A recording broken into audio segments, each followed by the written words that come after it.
Hello everyone, Sony just had their 2016 E3 press conference, so let's talk PlayStation.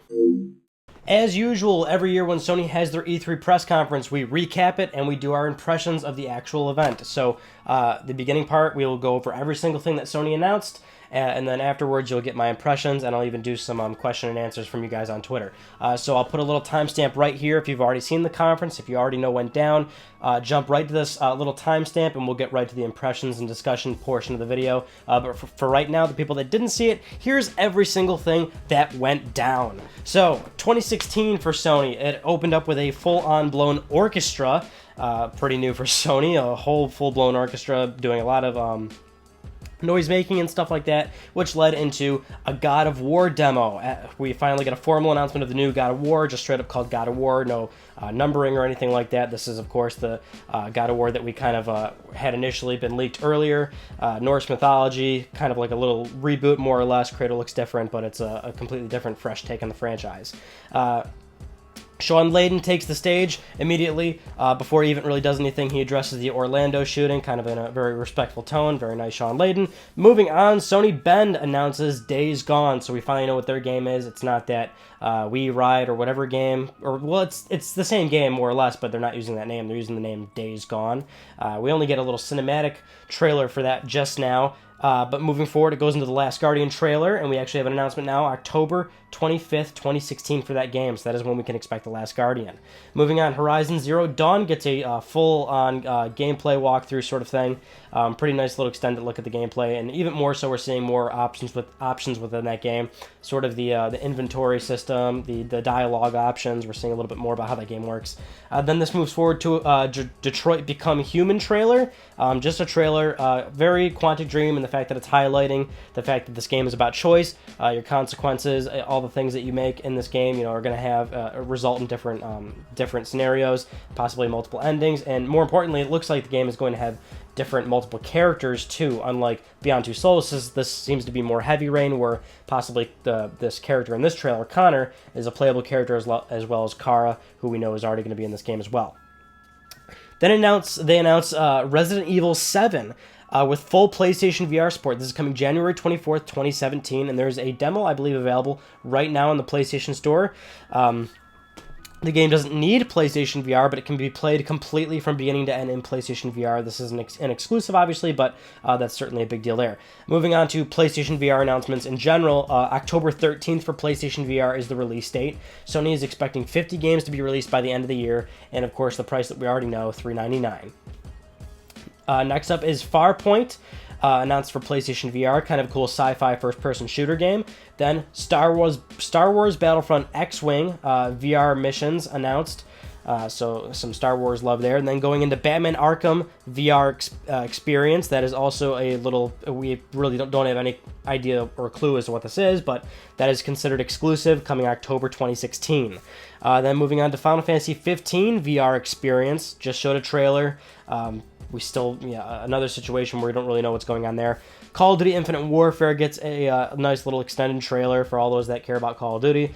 It seems like the people that do care about it are becoming smaller and smaller nowadays. But that moves into an announcement about Modern Warfare Remastered. That gets a trailer, and it's going to be 30 days early on PlayStation platform, or on PlayStation 4.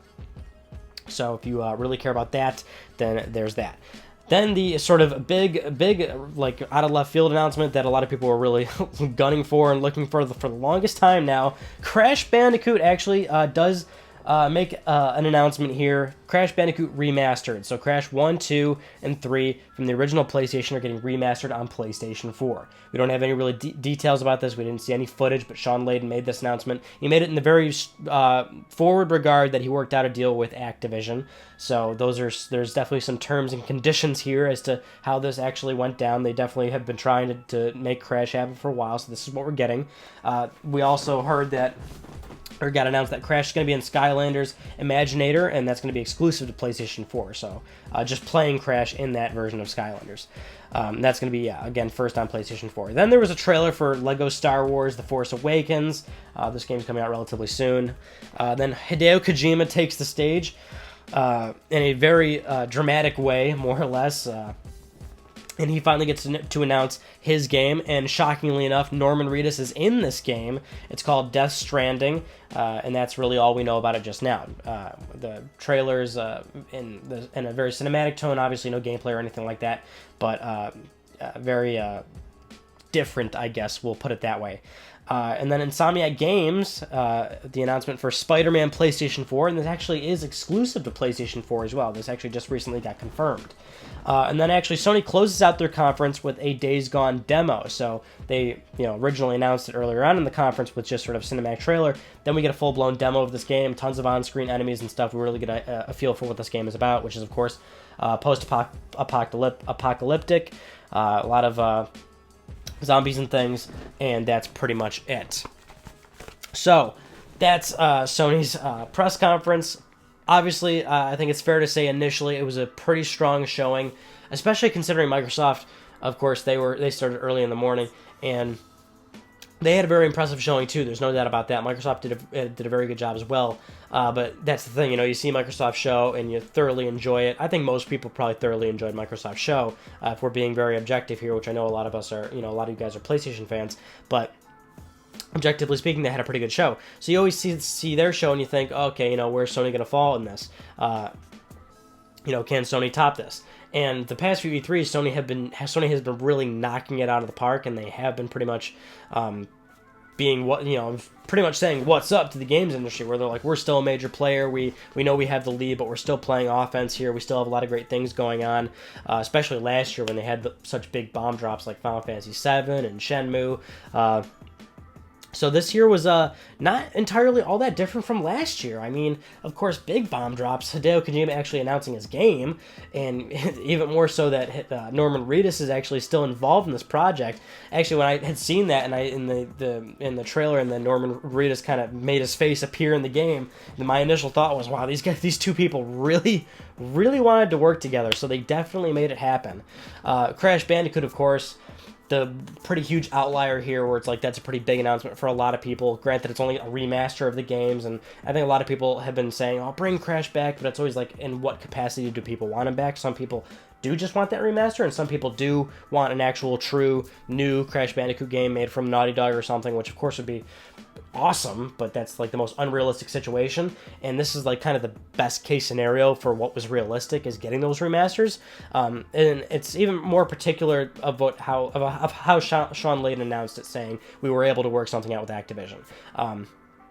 Every single time we talk about Crash Bandicoot, anytime it's anywhere on the internet, and even specifically when we talk about it on this channel, we always talk about Crash Bandicoot.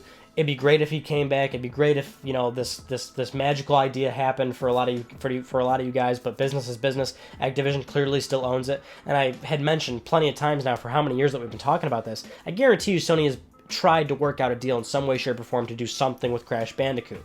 It looks like this is finally the result of that. This is what finally got worked out of it, which I'm sure a lot of people are still going to definitely take, is the remaster. So that'll be interesting. I really want to see the gameplay. I really want to see how it's going to look. See just how much is done to the games, and it's definitely exciting stuff to see Crash back in some sort of capacity. Again, that was like a best case scenario, and again, we will take it. Days Gone, we finally see Sony Ben's game. Sony Ben's been working on the game for a long time. We really want to know what was going on there, and the game actually looks very good. And the thing is, at least for me personally, I don't know if this was the same sort of vibe for other people. When we had initially heard some rumors about how the game was going to be a post-apocalyptic game featuring zombies, I immediately was just like, another zombie game or something like that. I'm like, another post-apocalyptic. Like, we've kind of seen this a lot recently. Like, I'm sure Sony Ben can do a great job doing it, but I was just like, I just don't know. And then the trailer started, and I was like, oh, here's Sony Ben's game. And as the cinematic trailer goes on, I'm like, yeah, this is kind of what I was expecting, and I kind of wasn't really feeling it. Then they closed it out with the gameplay trailer, and immediately I'm back in. It looks pretty great. It actually looks fantastic. It looks, what's crazy about it is there was a lot of on-screen enemies in that demo, which is exciting, obviously, but also raises a lot of concerns about possibly the performance of the game in the long run. But realistically, there's still a whole lot more we don't know about that game. I think what also was pretty good about this conference is when Sony showed things that we already knew about, they didn't spend much time talking, showing it more or less, which is, I think, the best thing, because previously in Sony's press conferences, one of their biggest problems I always found is that they spend a lot of time talking about stuff we already know about, and they don't offer any sort of greater value out of it. They'll have tons of third parties on their taking up their stage time, announcing something that really, it's like, who even really cares? It's a new trailer, and it's this extra long trailer of a game that we've seen 1,000 times already or something. That wasn't the case here. Yeah, we saw more Horizon. Yeah, we saw more Last Guardian, but we saw them in small instances, and we saw them in good instances. They showed it to us in a small capacity and showed us like new things about it that gets you even like slightly more excited about it. Like Horizon, they showed us like the dialogue options and the inventory. That's great. Last Guardian, they showed us that there was another flying creature or whatever, and that that possibly has a whole new dynamic to the story that we didn't initially know about. And then they gave us a release date. Awesome. Show us something that we already know, give us more information, to move on. It was great pacing. And it's especially refreshing if you saw Ubisoft's conference. Because Ubisoft, obviously, their show was like 2 hours long, which was like absolutely absurd, and they like didn't even announce all that much, to be honest. Granted, Ubisoft had some interesting things that they showed off. Like, it wasn't necessarily their announcements weren't necessarily bad, but it was just like it was 2 hours long, and like they spent way too much time on every single announcement. Terrible pacing there. Microsoft also did a great job. Their show wasn't terribly long either. It was like an hour and a half, maybe a little longer, but they had the kind of the same thing that Sony had going on, which was like game, done.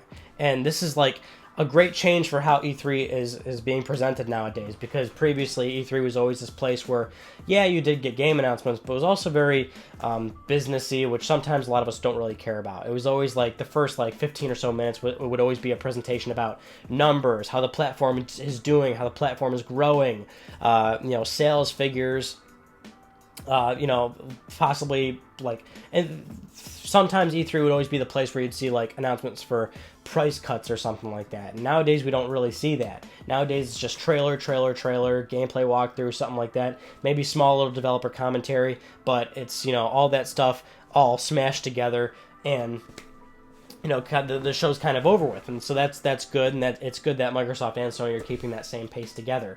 I think the one other big thing to take away from the show is that we've now got some truly compelling arguments for buying a PlayStation VR, and that's really important. We were kind of expecting that, and it certainly should have been here for sure. We know that PlayStation VR was coming in October, and for a lot of people, they're thinking, okay, well, this thing's, a lot of money for me, and there's still really no convincing reason for me to buy this thing. I think this show definitely played an important role in finally telling people, here's why. Here's a full major game, Resident Evil 7, for example. You can play this whole game in VR. Here's a couple other compelling announcements for you. And these are, again, real, non-bullshit announcements. Batman, we don't really know what it is, but certainly that could probably be something very good. Star Wars, that could be very good as well. Of course, it's the opportunity that it could be good. Of course, these things could be bad. The one that's probably more arguable is Final Fantasy 15, which was just, and they even said it was basically VR experience. Like, that's a game that really doesn't need VR, and more importantly, shouldn't have VR, and especially it shouldn't be shoehorned in like this thing is apparently called VR experience, which they showed the gameplay for it and looks, a little bizarre. I don't know if that's really necessarily going to work, but saying that they have 50 games that'll possibly be ready by the end of the year. The thing's coming out in October, so that's good. I mean, it's not one of those situations where you're going to buy all 50 games, but you'd have to figure some of those games are going to be pretty interesting to you, and you'll actually have something to play for it, and you'd have a reason to actually buy this thing, and that's the most important part. A lot of people are wondering about PS4 Neo, and PS4K, especially because actually at Microsoft show, they did make a formal announcement about Xbox Scorpio. They full-on called it Project Scorpio, and that's the thing about Microsoft show is, and the tone of their conference was kind of a completely new direction for Microsoft. It was completely something completely unheard of the past few years, which is that Microsoft direction is now not more so Xbox, it's more so Xbox and PC.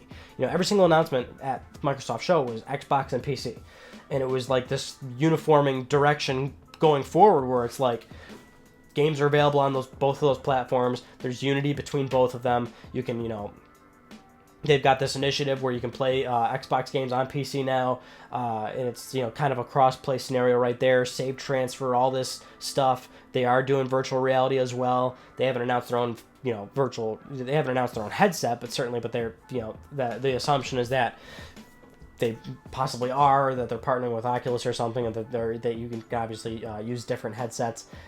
We still don't have complete details on if it's just strictly Xbox Scorpio or something, but their show is kind of in a completely different direction for what Microsoft is doing. But more importantly, with Xbox Scorpio, they did make the formal announcement, and they did it in a very good way, because obviously this whole idea of a mid-cycle refresh, a more powerful box that is still actually technically in the same generation more or less, where all games are fully compatible still and you don't need to buy the new platform to play new games, they did a good way of explaining it, which was that they kept saying, this is what the market's demanding, gamers want this, and developers want more power, and they kept saying, but more importantly, this is for the full ecosystem, your games are still compatible.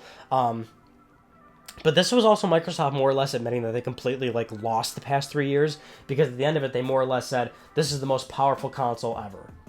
Because it more than likely probably will be, especially if the rumored specs of PS4 Neo are what they are, because they if Microsoft's targeting 6 teraflops and so with their spec sheet of on Xbox Scorpio, they actually will be being in a position where they will have the most powerful platform now. Which, some people were like, why wasn't PS4K, PS4 Neo or whatever, why wasn't that at Sony's show today? Andrew House had already made a formal announcement saying that it wasn't going to be at the show just a few days ago. Actually, he announced it right after LTPS went up last week, which was kind of annoying, because I was like, I don't know if it'll be at E3, and then Andrew House says, it won't be at E3. And it wasn't. And some people are saying, was that really genuine? Did they possibly pull back the announcement to see what Microsoft would do?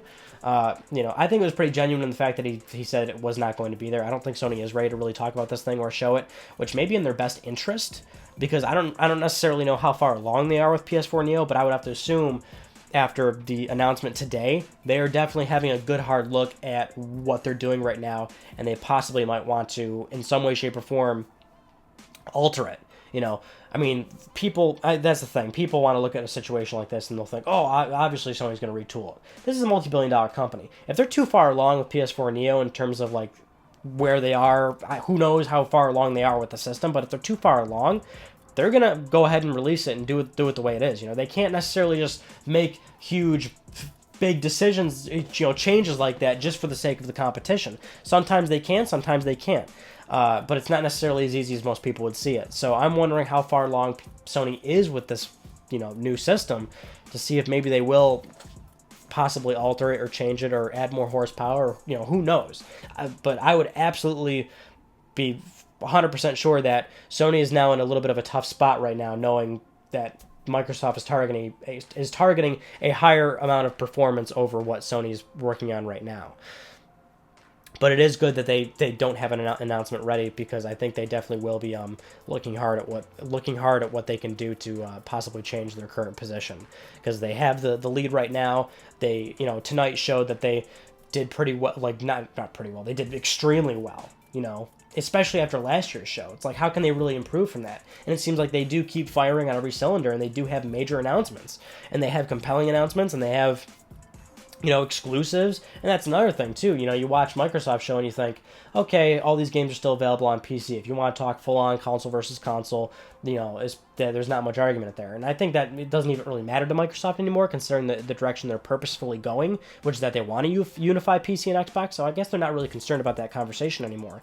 But if some people are concerned about that conversation, then yes, Sony's in this place where it's all their games, these are PlayStation 4 exclusives. If you want to play these games, you got to buy a PlayStation 4. And that's good for Sony, because that's what they want. They want people to keep buying PS4s. But if they're going to be doing PS4 Neo, then Xbox Scorpio is now going to be a more compelling platform. And Microsoft has been doing extremely well the past few years with Xbox One. They are still being handedly outsold, but they are making the right decisions as of recently. All their accomplishments shouldn't be overshadowed by Sony's accomplishments. So it'll be really interesting to see where we go moving forward. But overall, Sony definitely had a fantastic show. It's crazy. And that's the thing. Every single year, I think to myself, when is old Sony going to come back? Like, when is the old Sony going to come back where they start making mistakes or spending too much time on the show announcing shit that doesn't matter, or when are they going to start making poor decisions? And surprisingly, they're really still not doing that. They are still doing pretty damn well. Of course, Sony isn't without its faults. There's a lot of things Sony does right now with PlayStation 4 that are not necessarily good and that they could definitely do better on. But this show definitely proved that this console manufacturer is still has a commanding lead, and they're trying to keep it that way. All right, so with all that said and done, let's do some Twitter questions. I actually tweeted before I started filming this. I was like, if you guys have some questions or something, tweet them at me and I'll answer them in the video. So I'm going to do some of those right now. At Brian MX34, he's been watching for a while. He's my good friend. What's up, Brian? He said, we didn't see too many release dates. When do you think these games will come out? Not necessarily sure. We did get some dates, of course, and we got dates for the ones that really matter, of course. Just recently, we got the dates for Horizon. We just got a date for the Last Guardian. We got a firm date for PlayStation VR. The things that we kind of already knew were happening, we got firm dates for those. And the new stuff, it's like we don't really know when those things are coming out.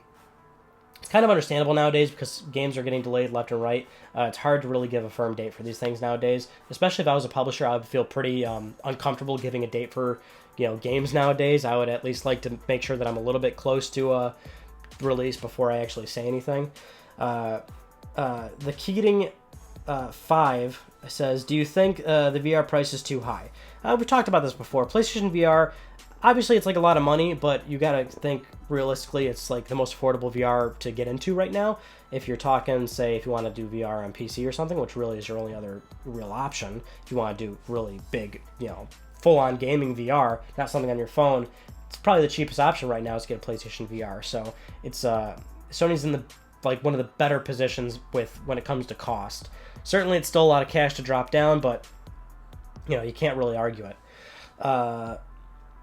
GuyGamer65 says, do you think Crash Remastered will lead to new games? That's a very interesting question, and that's certainly what probably Activision is looking at, and probably one of the things one of the reasons why they agreed to do this deal with Sony, which is that to really see the Crash interest and to really see what would happen. Of course, we don't know the deets between Sony and Activision, and what necessarily the deal entails in terms of who's gonna. Obviously, Activision still retains full ownership or anything, and certainly if this game, the remaster sells fairly well, and Activision truly sees the renewed interest in it, maybe this would give them an idea to finally do something with it. But I don't know if I'd necessarily want that, because Activision still holds it.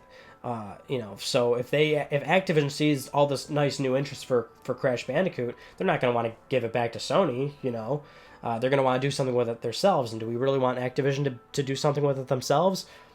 I don't know. I mean, especially since what they are doing with it themselves is putting it in Skylanders. So I don't know if we really want that to happen. Sergio Castro, your most anticipated title. Biggest surprise for you? Thoughts on Sony reworking Project Neo? We already talked about that last part. My most anticipated title, that's tough. I'm almost inclined to say Detroit Become Human, because I really do enjoy Quantic Dreams games a lot. I really do. I think God of War was also. We didn't really talk about the impressions. That God of War game looks awesome. Because the thing about that demo for the new God of War is that is an entirely new direction for God of War. It's not the fixed camera position. It has did it have dialogue options? I don't even remember it, but it had a situation where Kratos was walking into a certain area and it said new location discovered, and then it actually had this sort of emotional impact scene with his son, and it's like all those elements right there immediately tell me this God of War is going to be nothing like what we've initially played before, and even more so this Norse mythology too. So that's always an exciting portion of God of War games. It's like, oh, what are they going to do in Greek mythology now? Now we've got a whole other mythology to look through. So that is certainly piquing my interest as well. Biggest surprise, of course, is Crash Bandicoot. It's actually probably a tie between Crash Bandicoot or the fact that Kojima is still working with Norman Reedus, but I guess that's not entirely surprising because those two really were like this more or less when they kept talking about wanting to work together for that Silent Hills game that got canceled. Andres Hernandez at Corbinicu said, who do you think won the best conference this year, Sony or Microsoft? I always say this when I do say this. I hate giving the answer to Sony because this is a PlayStation channel. I don't want to appear biased, but this is another situation where I do think they just topped over again, and I will admit, when I was watching Microsoft show, I was thinking, I don't know how Sony's going to top this. I think Microsoft had a very good show, and I was just in one of those positions where, I don't know, I guess I was just doubting Sony again, where I was like, it's like I mentioned earlier, when is old Sony going to come back? They're going to make some mistakes at some point. I feel like at some point they're going to trip and fall over. This was not the case again tonight. They were firing on every cylinder again. I feel like they did have the better showing. Unknown Kadath says, what are your thoughts on Resident Evil 7 being not only a first-person game, but also a VR title? I don't have any strong thoughts about the game, being a certain way, especially Resident Evil. I think Resident Evil is the kind of game where it's gotten to a point where I think a lot of people want to see something a little different for that franchise. But being a VR title is certainly, that's a good thing. It's a good thing because if it's a good game and you get to play it in VR, that's a thing. I mean, whenever we talk about like peripherals or something like Kinect or PlayStation Camera or even like the Wiimote, all these extra input methods for games, we want good experiences for them, and we want them to be genuine experiences. We don't want them to be shoehorned in. So when you have a full game and you have a big marquee title that's going to be using it, and this is one of those input methods where I feel like virtual reality is one of the more suitable things to actually use and play, that's a good thing, and certainly it paints a bright future for VR. At the 16-2008 says, not even a mention of No Man's Sky. Yeah, I was actually expecting No Man's Sky to be here, and it wasn't, which is actually a good thing. I was hoping it wouldn't be here. We've already seen so much of No Man's Sky, and the game is slated to release pretty early, so it would have been kind of annoying to see it here. Star Wars. That game's coming out, Lego Star Wars, that game's coming out relatively soon. It really didn't need to be on the why did it need to get a trailer shown? For what, I don't know. That really annoys me when stage time is taken up by games that are releasing really soon, so it's good that it wasn't there. And that's probably how Sony saw it too, so it probably made sense not to take time showing it. At Alpha Fox Warfare says, where do you think Agent really is? Also, what could Sucker Punch be working on now? New IP, Sly, Infamous. Agent we already kind of just talked about just recently. I think I think Rockstar already has assets made for that game, and they certainly want to hold on to it in case they want to do something with it right now, but it's just kind of on the back burner, and that's obviously the case because that game just still is nowhere to be found, but they keep renewing the trademark. In terms of Sucker Punch, I don't know. I'm inclined to say it probably isn't a new Infamous game. I believe there actually were there rumors for a new Infamous game? I believe there was job postings for Sucker Punch already that were the job posting requirements were for people that had experience in open world games or something. That kind of tells you maybe it's another Infamous. But I would actually like to see them do a new IP. It's probably definitely not Sly Cooper. I think that's a safe bet, but that's what I would guess. Anyway, that's about it, guys. That was Sony's E3 2016. Everything that happened, and of course how I felt about it, but more importantly, as always, it's E3 and people always have opinions, so by all means voice them in the comments, and I'll be in the comments talking with you for sure after this is uploaded. So definitely do it up. And that's about it. Also, obviously, this show literally just ended, so if I got something wrong right now in terms of details or facts or something, excuse me or whatever, just because obviously this is going to take a few hours to edit or something, so details will probably get confirmed or things will get clarified or something like that, so excuse any messed up details. We'll cover up anything we missed or whatnot on Let's Talk PlayStation this Friday, and that's something to keep in mind. E3's still going on, we still got tons of time. The actual show technically starts tomorrow. That's where people can start doing gameplay demos, more developer interviews, and we'll get more details about all the things we've heard about in the past 2 days from all the big publishers, so definitely look out for that. But anyway, that's it. And I will see you guys this Friday for Let's Talk PlayStation. Take it easy.